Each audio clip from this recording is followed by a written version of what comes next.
Irmãos, vamos meditar na palavra do Senhor, vamos abrir nossas Bíblias, agora no Evangelho de João.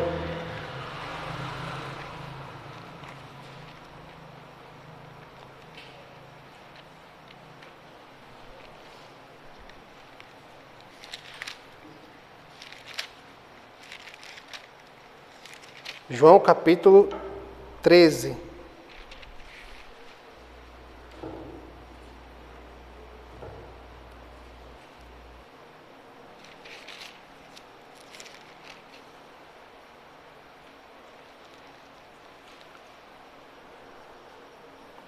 Nós vamos ler a partir do verso 1.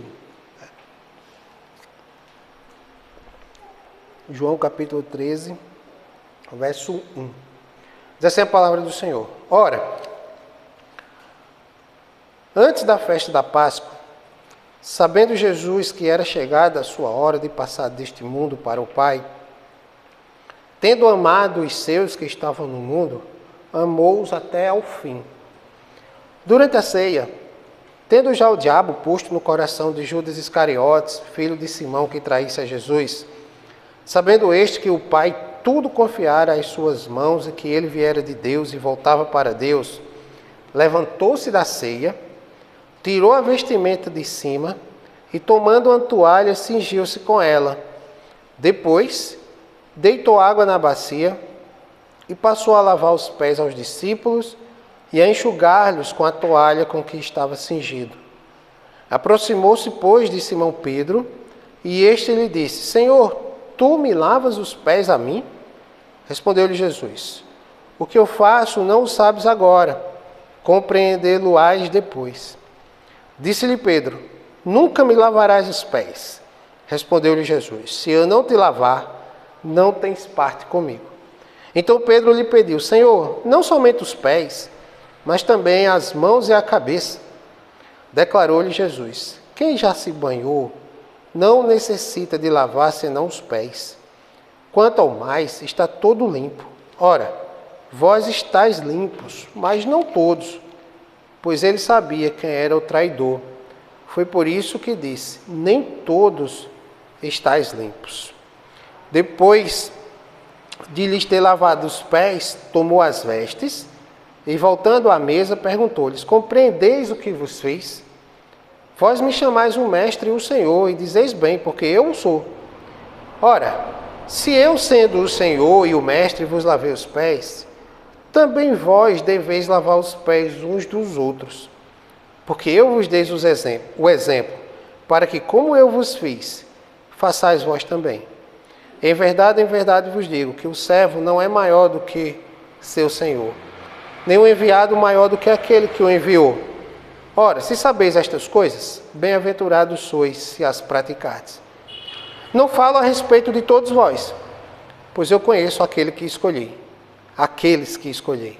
É antes para que se cumpra a Escritura: aquele que come do meu pão levantou contra mim seu calcanhar. Desde já vos digo antes que aconteça, para que quando acontecer, creiais que eu sou. Em verdade vos digo, quem recebe aquele que eu enviar, a mim me recebe, e quem me recebe, recebe aquele que me enviou. Amém? Vamos orar mais uma vez. Senhor, nós estamos mais uma vez diante da Tua Palavra. A Tua graça, a Tua misericórdia seja conosco, Senhor. Que o Teu Santo Espírito nos ilumine mais uma vez para poder entendê-la, para poder compreendê-la, para poder colocá-la em prática, Senhor, através da obediência. Nós sabemos que só faremos isto se for por obra do Teu Santo Espírito. Nos abençoa, que o Teu povo, nós, ouçamos atentamente a Tua Palavra e caminhemos nos Seus ditames, nos Seus princípios, para a glória do Teu nome, em nome de Jesus. Amém. Amém. Meus irmãos, esse texto relata um episódio muito conhecido do ministério de Jesus.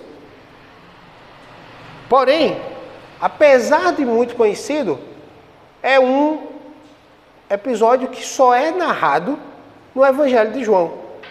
Você não tem os outros evangelistas, Mateus, Marcos e Lucas, narrando o episódio de Jesus Cristo lavando os pés dos discípulos. Né? Inclusive, esse é um ritual até que a igreja católica romana faz, né? Todo período de Páscoa tem um momento lá que ou o padre ou o bispo escolhe alguns membros da comunidade e vai lá e lava os pés lá e tal. Mas isso não é um sacramento, né? Nós entendemos biblicamente que sacramento na Escritura Sagrada nós só temos dois: a ceia e o batismo, né? Há apenas esses dois sacramentos. Mas esse episódio aqui acontece exatamente na festa da Páscoa. E a gente fica pensando assim, por que João detalhou esse episódio e os outros não? Poxa, por que está no Evangelho de João e por que não está nos outros? Aí a gente tem algumas inferências, né? Por exemplo, Mateus é um evangelho escrito para um público judeu, com o objetivo claro de convencer aquele público, aqueles ouvintes, aqueles leitores, de que Jesus Cristo era o Messias apresentado no Novo Testamento, no Antigo Testamento. Você tem lá várias e várias referências ao Antigo Testamento que o povo judeu conhecia muito bem. Aí talvez um momento como esse não fosse um detalhe, né? Como esse não fosse, digamos assim, não vou dizer importante, mas não fosse o foco maior do livro de Mateus, ao relatar essas coisas. Por outro lado, Mateus relata os passos da ceia, os passos da paixão de Cristo, todos muito detalhadamente, para fazer relação com os sacrifícios que havia na antiga aliança. Marcos já está preocupado com mostrar os milagres de Jesus. Ele já mostra para um povo gentil que Jesus é poderoso, que Jesus tem poder para curar, tem poder para restaurar e tem poder para salvar aqueles perdidos, de novo. Já Lucas, aí tem um detalhe, já Lucas não conviveu com os discípulos, né? Marcos também não, mas Lucas não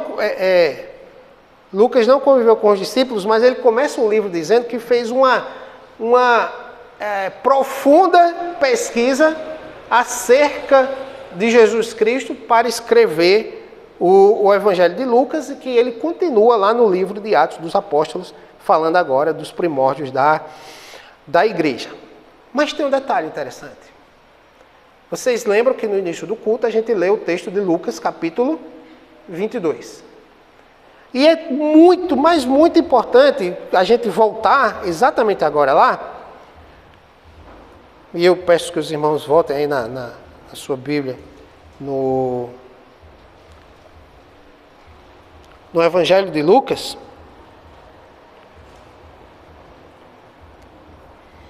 capítulo 22. Nós temos do versículo 7 até o versículo 13, no capítulo 22, né? Jesus orientando os discípulos a irem preparar a Páscoa, né? A irem preparar a festa dos pães asmos, que era muito ali junto com a Páscoa, que os judeus comemoravam, né? E ele diz: onde queres que a preparemos? Olha, veja bem, Jesus não tinha nem onde comemorar a Páscoa, né? E ele vai dizer: olha, vocês vão até a cidade e vão encontrar um homem com um cântaro lá, e é na casa dele que eu vou cear. Ponto. Não se fala muito sobre quem é esse homem, né? A questão é, como é que alguém chega assim e diz: olha, fulano disse que vai cear na sua casa? Porque é o seguinte, lá na lei era ordenado ao povo que é o seguinte: quando chegava a festa dos pães asmos ou a festa da Páscoa, se eu tinha na minha casa um espaço para fazer isso, e tinha um outro espaço muito bom também para que outras pessoas que talvez não tivessem um local para fazer, era uma prática que ele cederia, né? Ou seja, não é nada estranho, né, de estar ocorrendo. Então, e aí, nesse local onde eles estavam, Jesus celebra a última Páscoa, que aí está no verso do 14 ao 18, Jesus comemorou a Páscoa. Enquanto ele estava vivo, ele sempre comemorava a Páscoa. Jesus sempre foi um excelente judeu, né? Comemorava a Páscoa, que na verdade é encerrada exatamente pedaço aqui, onde tem do 14 ao 18. Aí do 19 ao 23 tem a ceia do Senhor, onde ele toma o pão, toma o cálice. Aí a Páscoa encerra. Encerrou a Páscoa agora. Se você crê em mim, agora vocês não vão mais celebrar a Páscoa. Porque a Páscoa, ou os sacrifícios que eram feitos na festa da Páscoa, apontavam para mim, para Cristo, e o seu sacrifício, que é o que vai ocorrer daqui a alguns dias. Aí faz, tudo bem. E agora, o que é que a gente faz? Agora vocês vão celebrar a ceia para lembrar do que eu fiz. Como ele diz, fazer em memória de mim. Aí do verso 19 ao verso 23, Jesus institui a ceia do Senhor. E é isso que a gente faz até hoje, pelo menos uma vez por mês. A gente vai à mesa do Senhor, bebe do vinho, come do pão, para lembrar do sacrifício de Jesus e que um dia ele virá. Essa é a ceia. Aí o que narra do verso 24 ao 30 é um negócio interessante. Suscitaram também entre si uma discussão sobre qual deles parecia ser o maior. E aí, no verso 27, Jesus diz assim, continuando, verso 25. Mas Jesus lhe disse, os reis dos povos dominam sobre eles, e os que exercem autoridade são chamados benfeitores. Mas vós não sois assim. Tem algum problema do rei dominar sobre o povo e ter autoridade sobre ele? Nenhum. Não tem nenhum problema. Isso é natural de quem tem autoridade, né? Mas o que é que Cristo quis dizer? Mas vós não sois assim. No reino de Deus, o negócio é inverso. Enquanto os súditos servem ao rei, no reino de Deus, o rei é que serve aos súditos. Enquanto os menores servem aos maiores, no reino de Deus, o maior é o que serve ao menor. Aquele que quer ser o maior, seja o que mais serve. E aí no verso 27 ele diz assim, pois qual é maior? Quem está à mesa ou quem serve? Isso a gente vai explicar já já esse detalhe. Porventura não é quem está à mesa? Pois no meio de vós, eu sou como quem serve. Cristo chega e diz, olha, no meio de vós eu sou como quem serve. Gente, não era o presbítero Cícero que estava dizendo aquilo não. Não era uma autoridade terrena que estava dizendo aquilo, não. Era Cristo Jesus, aquele por quem, ou por meio de quem Deus criou todas as coisas. Aquele que estava com o Pai desde a eternidade. Aquele que se fez homem e veio habitar no meio de nós, por amor de nós. Ele chega e diz, no meio de vós, eu sou como quem serve. Está lá no texto de Lucas. Lembra que Lucas não fala nada do lava-pés, né? Mas imagina que agora tivesse um corte aqui. E aí Jesus diz, eu vou mostrar a vocês como é. Vamos agora lá para João capítulo 13.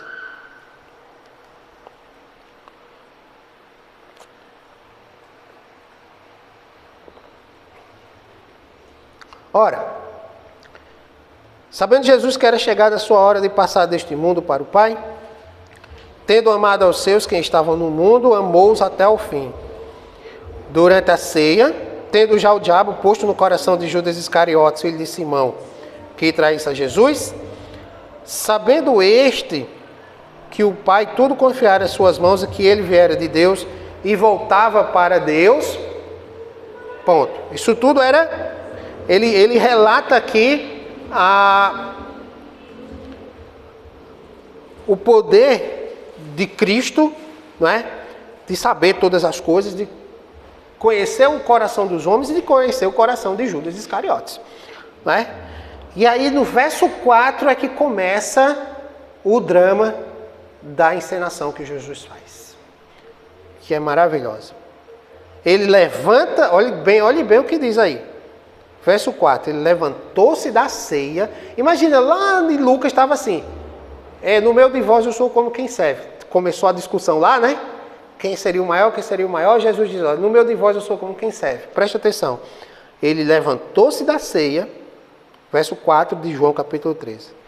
Tirou a vestimenta de cima e tomando uma toalha, cingiu-se com ela. Depois deitou água na bacia e passou a lavar os pés aos discípulos e a enxugar-lhes com a toalha com que estava cingido. Vamos lá de novo. Por que Jesus traz a ideia do servo?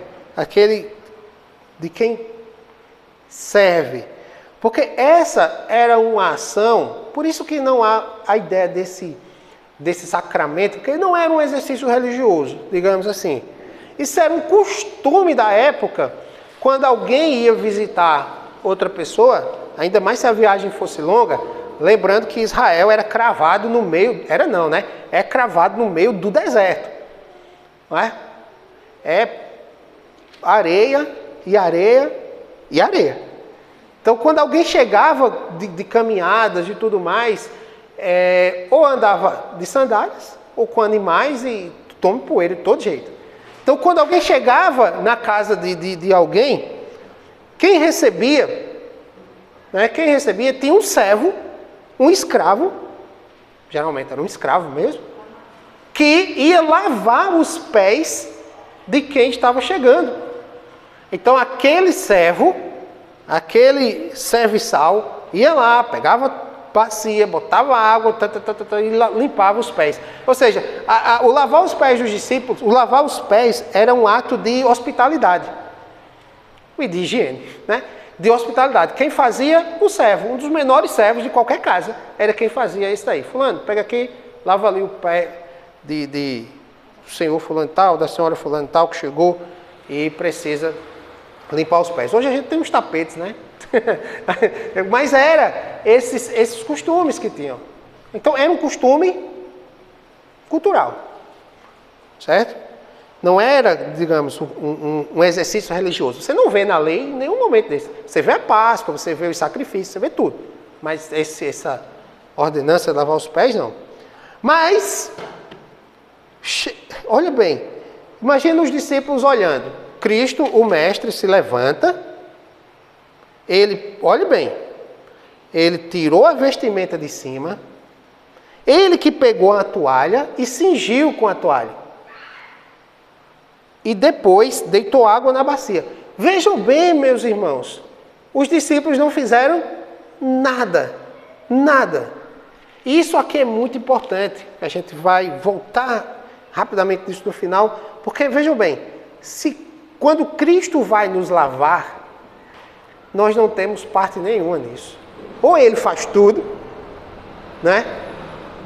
Ou estamos perdidos, porque nós não temos condição nenhuma em nós de lavar o nosso coração do pecado, da miséria, da condenação. Ele é que faz tudo. Veja que ele é que se levanta, ele é que tira a vestimenta, ele é que pega a toalha, que se cinge com a toalha, que coloca água na bacia e passa a lavar os pés dos discípulos. Ele é que faz isso. E aí começa a confusão com Pedro. Veja bem, começa a confusão com Pedro. Pedro chega e diz: Senhor, por que o Senhor está me lavando os pés? Aí Jesus responde, estamos no verso 6 e 7, irmãos. Jesus responde: o que eu faço não sabes agora, compreendê-lo-ás depois. E aí Pedro chega e diz: não, o Senhor nunca vai me lavar os pés. Parece até uma atitude piedosa, né? Uma atitude, não, o Senhor não, é o contrário, né? O Senhor nunca vai me lavar os pés. Aí Jesus chega e diz: olha, se eu não te lavar, não tens parte comigo. E é claro que não é um simples lavar de pés. Cristo está falando do lavar o coração. Se eu não te lavar, se eu não lavar o seu coração, não com água, mas com o meu sangue, você não tem parte comigo. E aí Pedro vai e aí exagera tudo, né? Não, Senhor, então pega e faça o seguinte. Jogue não somente nos pés, mas bote na mão, na cabeça, jogue tudo aqui. Né? Aí ele diz, Pedro, você não está entendendo de novo. O que eu estou dizendo é o seguinte, é que se esse lavar de pés aqui não chegar, ou você não entender que eu preciso, que você precisa que eu lave o seu coração, eu posso derrubar no Rio Jordão 10 vezes. 10 vezes. Ele diz, quem já se banhou não necessita de lavar senão os pés. Quanto ao mais, está tudo limpo. Ora, vós estáis limpos, mas não todos, porque ele sabia quem era o traidor. Irmãos, pensem nisso. Pensemos nisso. Jesus Cristo lavou os pés de Judas Iscariotes. Jesus Cristo lavou os pés de Judas Iscariotes. Sabe o que isso é importante? Porque a gente não deve escolher a quem servir. Nós devemos servir a todos. Nós devemos servir aqueles a quem Deus nos dá a oportunidade de servir. Deus nos dá por isso que a comunidade, por isso que não mais uma vez, né? Talvez apareça até comentários. Não existe condições de a gente aceitar, eu ia dizer engolir, né? Mas é muito forte. Aceitar esse papo de desigrejado. Porque é na comunidade do povo de Deus que nós servimos, que nós temos a oportunidade de servir uns aos outros. Nem mais, nem menos. Não existe serviço maior, nem serviço menor. Existe aquele serviço que Deus chamou para você fazer. Ponto. E a metáfora que Paulo usa lá em 1 Coríntios, a metáfora do corpo, ela é perfeita. A comparação com o corpo é perfeita. Porque o corpo precisa de todos os órgãos funcionando. O corpo precisa que os olhos vejam bem para que a gente saiba onde pisar os pés. Né? O corpo precisa que o nariz esteja funcionando bem para que a gente saiba o alimento que leva à boca, se está bom ou não. Né? Por isso que Deus é perfeito, né? A gente foi se estruturando com o nariz pertinho da boca, que é um filtro, né? Quem de nós não cheira, principalmente arroz, né? Arroz é um bicho terrível. Cheirou ali, tá muito bom não. Olha, não dá. Por outro lado, a gente é atraído pelo cheiro, né? Por muita coisa. Parece aqueles desenhos animados. Lá vem a fumacinha, a gente seguindo atrás. Mas é exatamente isso. E prestem atenção, irmãos. Sabe onde é que a gente celebra isso? Na ceia do Senhor. Sabe, quando eu como o mesmo pão, ou do mesmo pão que a irmã Rosilda come, eu estou dizendo que eu sou um com ela e todos os irmãos que comem junto comigo. Por quê? Porque nós fazemos parte do mesmo corpo, porque eu sou um com ela e nós somos um em Cristo, que é o cabeça. E o que isso tem a ver? Isso tem a ver porque quando eu penso dessa maneira, caminho dessa maneira, é porque como é que eu mostro isso na prática, né? Que eu sou um com o meu irmão, servindo a ele. Servindo a ele. Se é ensinando, se é cantando, se é abrindo a igreja, limpando a igreja, ensinando as crianças, as mulheres mais velhas ensinando as moças, os homens mais velhos ensinando aos moços, né? Forma a igreja como um todo, vendo e reconhecendo o chamado pastoral de alguns membros. É assim que nós servimos, usando aquilo que Deus nos deu para o louvor da glória do seu nome e para o serviço dos irmãos. Lá em Efésios, Paulo, escrevendo aos Efésios, capítulo 4, ele diz que quando Cristo ressuscitou e assentou à direita de Deus, ele deu dons aos homens, ele derramou dons para os homens. E esses dons é para que o corpo seja aperfeiçoado. Ou seja, quando eu faço o meu trabalho, quando eu sirvo ao meu irmão com aquilo que Deus me deu para fazer, o meu irmão que é servido, ele tem que ser aperfeiçoado para o crescimento do corpo.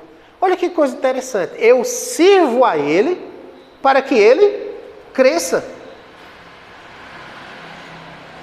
Eu não sirvo, ou, digamos assim, eu sou maior, eu sou um presbítero, você não, então você vai aprender comigo. Não é assim.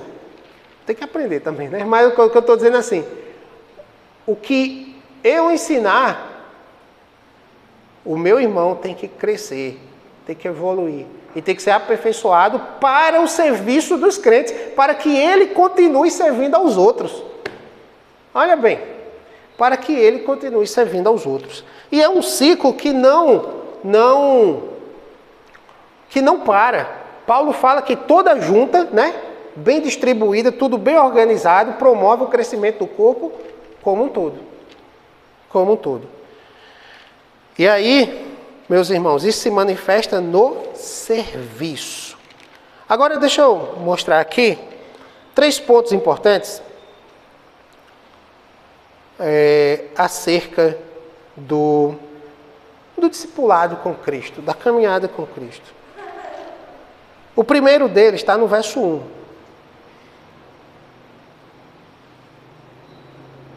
Ele diz assim: ora, antes da festa da Páscoa, sabendo Jesus que era chegada a sua hora de passar deste mundo para o Pai, tendo o quê? Amado os seus que estavam no mundo, amou-os até o fim. Essa é a primeira marca da caminhada cristã, ou digamos assim, se eu pegar nesse texto aqui, marcas que mostram um cristão caminhando com Cristo. O primeiro deles, Deus amou os seus até ao fim. Se Cristo amou os seus até ao fim, eu não tenho outra coisa para fazer, nenhuma outra, é amar os meus irmãos até ao fim. Ou seja, usar de todos os recursos que tenho para manifestar amor ao corpo de Cristo. Porque manifestando amor ao corpo de Cristo, eu manifesto amor ao próprio Cristo.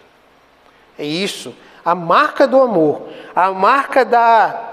Não esse amor que a gente romantiza, não esse amor que a gente trabalha muitas vezes de maneira demagógica, não. Mas é o verdadeiro amor, aquele lá de Gálatas. O fruto do Espírito Santo é amor. E todas as ações de um verdadeiro crente, de um verdadeiro cristão, vão ser carregadas de amor.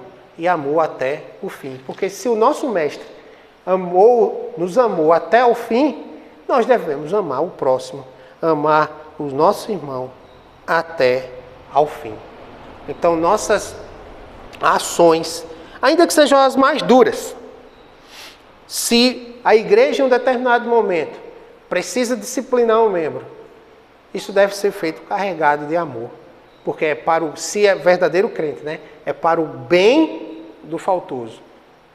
E é para o bem da igreja. É para o bem daquele que precisa ser corrigido e que admite que precisa de correção, e para o bem da igreja, porque nós lemos isso hoje pela manhã na EBD lá na quarta. Aquele que está em pé, veja que não caia, porque nenhum de nós está livre de pecar.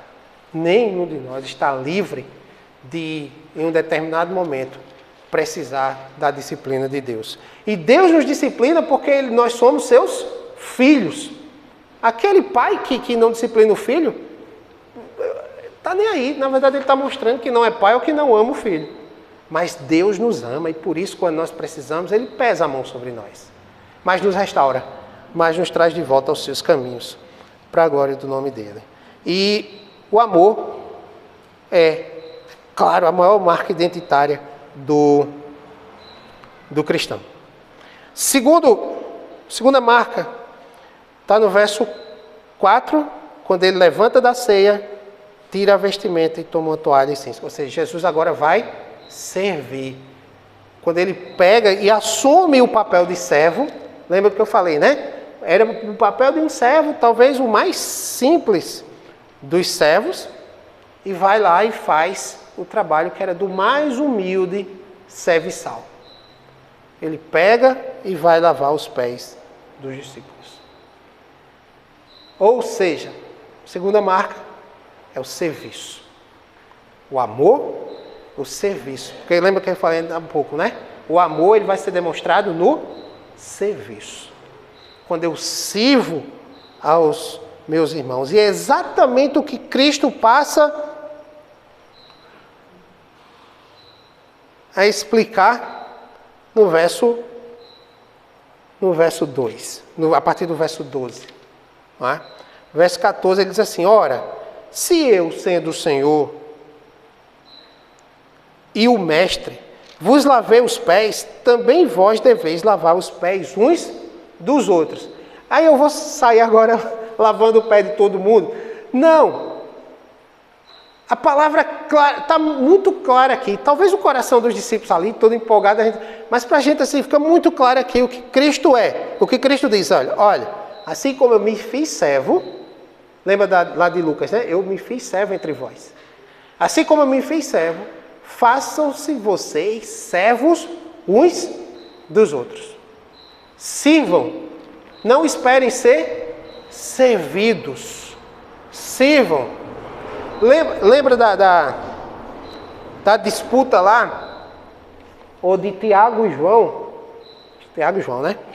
Querendo assentar-se uma à direita e outra à esquerda de Deus lá no reino. Ele fez: rapaz, se vocês puderem passar pelo batismo que eu for passar, então pronto, vocês podem. Eles estavam pensando em posição, eles estavam pensando em alturas. E Cristo diz: não é assim. No reino de Deus, quem quer ser o maior, seja o menor. Quer ser o que é o primeiro, seja o último. Quer ser o maioral, seja o que serve. E, como ele diz aqui: porque eu vos dei o exemplo, para que, como eu vos fiz, façais vós também. E ele diz aqui, seja, se o servo não é maior do que seu senhor, e se nós somos servos de Cristo e ele fez isso, nós devemos também servir aos irmãos com amor, com dedicação, com graça e com misericórdia. Por quê? Porque o próprio Cristo nos serviu. O próprio Cristo se fez servo. O próprio Cristo se fez homem e morreu em nosso lugar. E ele diz, no verso 17: ora, se sabeis estas coisas, bem-aventurados sois se as praticardes. Ou seja, vocês estão sabendo isso aí. É interessante, né? Poxa, como não praticar um negócio desse? Mas havia um que não ia praticar. Judas não ia praticar. Aquele a quem Deus toca no coração, esse vai servir aos irmãos. Esse vai servir aos outros. Quem são esses? Está lá no verso 18. Não falo a respeito de todos vós, pois eu conheço aqueles que escolhi. Ou seja, aqueles que eu escolhi, aqueles a quem eu vou resgatar, eles serão servos uns dos outros. Eles não deixarão de fazer parte do meu corpo. Eles vão aprender essa lição, ainda que a duras penas. Ainda que a duras penas, porque o nosso coração é tendente ao pecado, o nosso coração faz a gente achar que nós somos melhores do que os outros, que nós merecemos as coisas mais do que outros, e no reino de Deus não é por merecimento. Porque se fosse por merecimento, seria o inferno. No reino de Deus é por graça. É por Cristo ter vindo servir-nos o seu próprio sacrifício, para que a gente possa, nele, servir o povo de Deus. A terceira marca é exatamente onde a gente chega aqui, digamos, no ápice da questão. É quando a lavagem dos pés deve ir para o coração e não para a cabeça, como Paulo diz, Pedro queria, né? Derrama lá sobre minha cabeça, sobre as mãos e tudo mais. Mas ele diz o seguinte: quem já se banhou não necessita de lavar senão os pés. Quanto ao mais está todo limpo. Ora, vós estáis limpos. Mas não todos, porque ele estava falando de Judas. Meus irmãos, quando nós falamos de limpeza, quando nós falamos de pureza nas Escrituras, a gente está sempre se referindo à santidade. Nós temos o amor, o serviço e a santidade. Quem é regenerado vai mostrar isso amando o povo de Deus, servindo o povo de Deus e buscando viver uma vida de santidade. Uma vida que agrade a Deus. Uma vida conforme os ditames da palavra de Deus. Por que isso é importante aqui? Para que o ato de servir não seja hipócrita. Para que o ato de servir não seja demagógico. Não seja falso. Porque eu sirvo porque eu tenho um cargo. Eu sirvo para dar satisfação a A ou a B. Eu sirvo para que os outros vejam que eu estou ali. Não. Lembre-se, Cristo vê o nosso coração. E o ato de servir só vai gerar fruto se feito em amor e em santidade. Ou seja, tudo vem de um coração limpo, puro, santo. E só quem pode limpar, purificar e santificar o nosso coração é o próprio Deus por meio de Jesus Cristo. É sempre Jesus. É sempre Cristo. A ordem para nós nos santificarmos existe. Santificai-vos, pois eu sou santo. Mas o texto continua dizendo, eu sou quem vos santifico. É claro que nós devemos viver uma vida de santidade. Devemos buscar a vida de oração, a vida de leitura da palavra de Deus. Estar com a igreja para aproveitar, não, gozar dos meios de graça que Deus nos dá. A comunhão dos santos, a comunhão com os irmãos. Ouvir a palavra de Deus. Cantar com o povo de Deus. A adoração coletiva, essa adoração aqui que nós temos a cada domingo, ela nos impulsiona e nos motiva para, no nosso dia a dia, nós adorarmos a Deus individualmente. E adorarmos a Deus no nosso serviço, aonde quer que estejamos. No trabalho, na escola, em casa, no que for. É esse alimento que nós temos aqui. Por isso que a mensagem da palavra de Deus, se ela não nos apresentar Cristo, se ela não nos alimentar de Cristo, ela é somente um monte de regras. Faça isso, faça aquilo, não faça isso, não faça aquilo. Mas se ela nos apresenta Cristo, ela nos mostra quem pode fazer por nós. Na verdade, quem já fez por nós. Por que eu sirvo aos meus irmãos? Porque Cristo já serviu. E é Ele quem faz isso em nós. Não são as minhas capacidades. Não são as minhas forças. Não é o meu dinheiro. Não é a minha saúde. Mas é Cristo em nós. Cristo em nós. Que pela sua graça nos dá força para sairmos de casa, para nos arrumarmos, nos virmos e virmos para a sua casa, para ouvir da sua palavra. Pois é isso que ela faz. Ela nos alimenta de Cristo. É ouvirmos da boca de Deus o seguinte: o meu filho fez, vão e façam vocês também.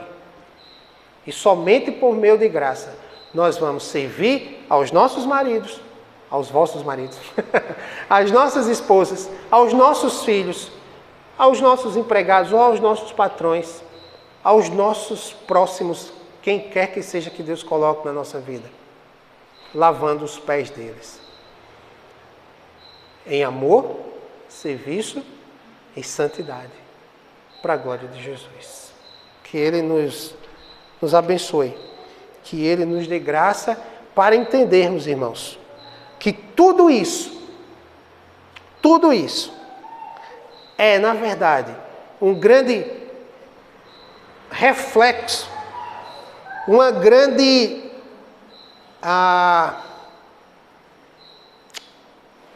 moldura cujo quadro nessa moldura está sendo traçado. E esse quadro é o quadro da nossa transformação no caráter de Cristo Jesus a cada dia, até a volta do Senhor.